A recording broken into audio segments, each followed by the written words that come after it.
Magandang gabi po sa inyong lahat. Ito po ang inyong punong lingkod mula sa simbahan na nakikiusap na huminto sa paglalakad at itigil ang lahat ng ginagawa upang tayo ay manalangin. Pasalamatan natin ang Diyos sapagkat tayo ay mga anak niya.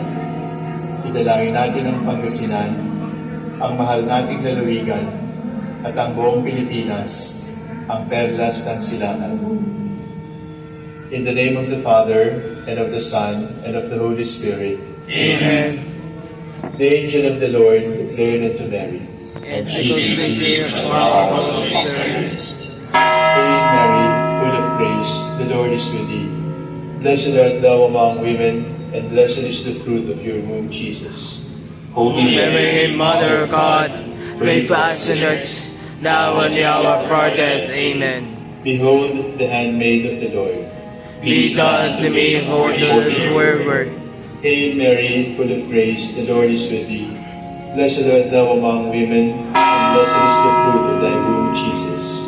Holy Mary, Mother of God, pray for us sinners, now and the hour of our death. Amen. And the Word was made flesh, And dwelt among us.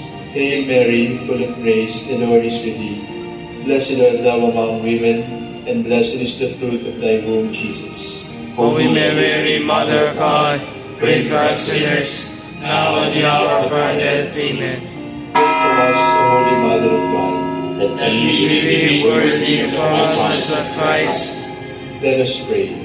Pour forth The this Jesus seed, of the Lord, your grace into our hearts, that we who in the incarnation of Christ your Son was made through the known message of the faith, Angel, made by his passion and cross, be brought to glory and resurrection, through the same Christ our Lord. Amen.